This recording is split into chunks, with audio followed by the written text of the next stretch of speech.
What I wanted to begin with was, can you tell us how Gregorius, so far as you know, and perhaps bring the story up to date? As you see there, the last card says that Russia is going to the 2018 Winter Olympics.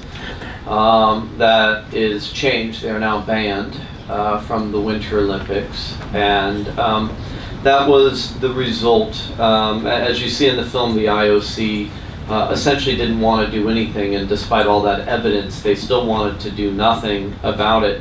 And it took them a year and a half after the breaking of the New York Times and a year and a half after the Rio Olympics before they ever sought to speak to Gregory Rodchenkov. Unbelievable. But as the film came out in August, the global press around the story was able to exert pressure. There are plenty of villains and bad guys in this movie, Putin and Mutko and lots of others, but do you have any theories as to why Bach is in the pocket of Putin? I mean we live in the era of compromat, of alleged I think that's a Bill Browder question. Well, I mean, it could be for both of you.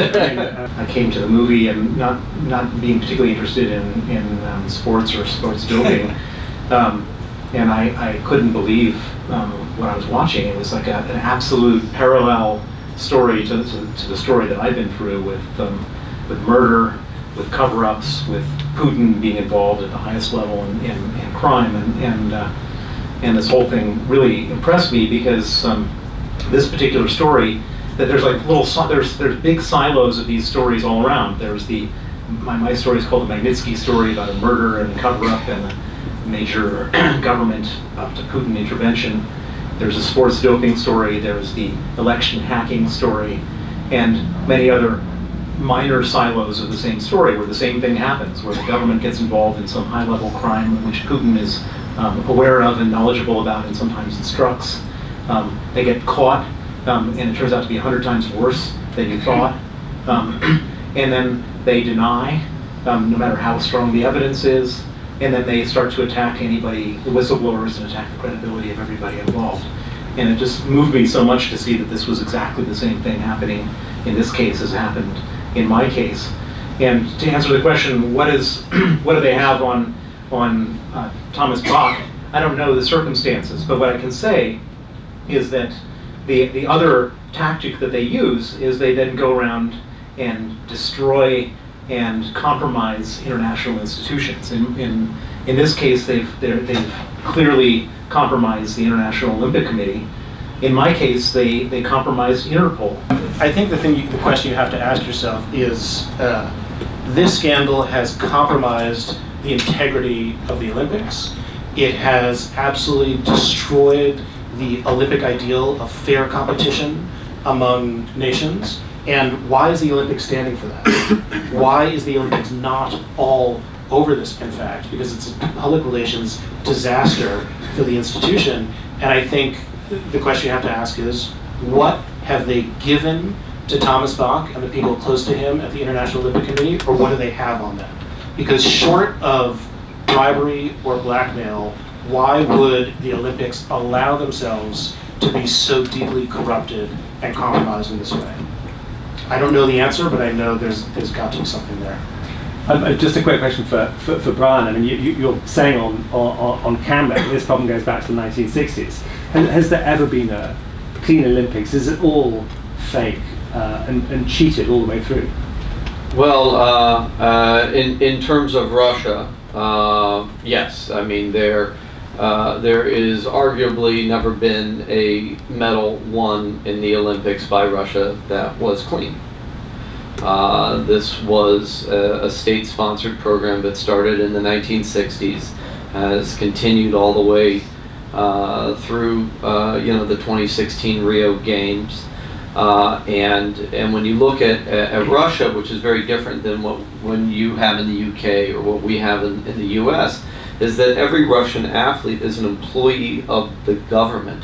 They work for the ministry, and sport is what matters. So whatever sport you're playing, you're not, you're not a footballer for Manchester.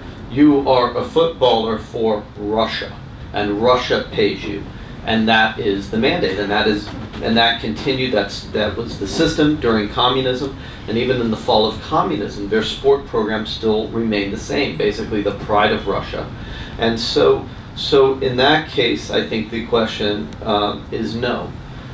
When you look at all these other scandals, we certainly know that just because you say you're clean doesn't mean you're clean. But I think there's a huge differentiation between an individual athlete or a team deciding to cheat versus a state-sponsored conspiracy like this was. And what they pulled off at Sochi is mind-boggling. You see Putin there lying on a kind of TV photo, and you see Mutko lying to a very famous Russian TV host. Any theories about how or why they lie? Does it trouble them lying? I mean, where does this lying come from? For Bill.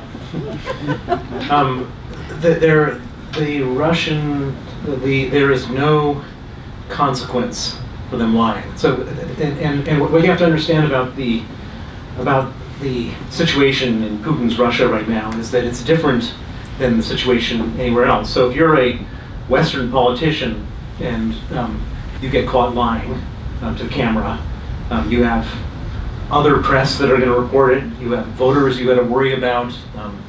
Depending on what you lie about, you might be breaking the law, and you've got courts to worry about. Unless you're Trump. You have a parliament to worry about, or Congress to worry about.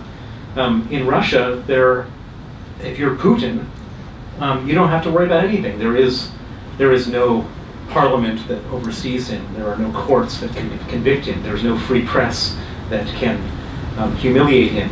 And most importantly, there are no people who can kick him out because there is no democracy there. They stuff the ballot boxes, they kill their opponents, they jail their opponents. And so as a result, there's no consequence to lying.